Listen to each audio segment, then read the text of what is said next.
the biggest things about Jimmy was what he believed, and he believed that he was possessed by some spirit. And I got to believe it myself, and that's what we had to deal with all the time. And he was very humble about discussing it with people because he didn't want people to feel like he was being pretentious and so on. But he really believed it, and he was wrestling with it constantly. Yeah, he used to always talk about some devil or something was in him, you know, and he didn't have any control over it. He didn't know what made him act the way he acted and what made him say the things he said, and songs and different things like that just come out of him, you know. And it seems like to me he was so tormented and just torn apart, and like he really was obsessed, you know, with something really evil, you know.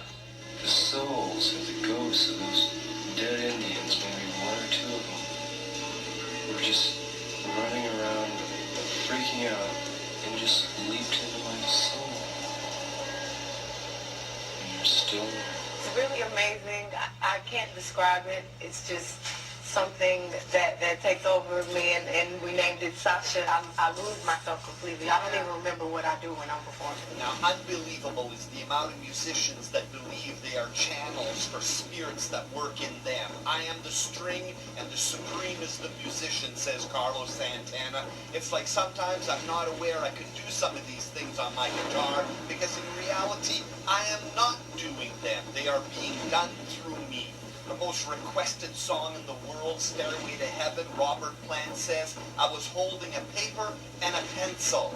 Then all of a sudden my hand was writing out words. And then he goes on to say there's a lady who's sure all that glitters is gold, and she's buying a stairway to heaven. The stairway to heaven.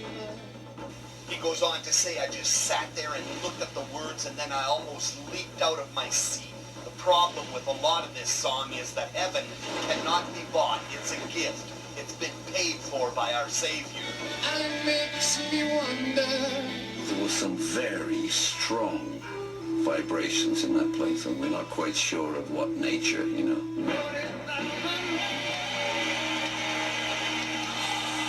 We've always, within the band, said there is a fifth member, a mystical member, yeah. We would literally show up in a room, and it was almost as if the songs were already written. When we first wrote this sort of music, we didn't even know what we were doing, and we were, oh God, we like this, you know, it's strange, but we like it. Yeah, although it is a rock and roll band, there's a phenomena involved there where that stuff just comes from somewhere, and it just so happened that we happened to be the ones that it came to.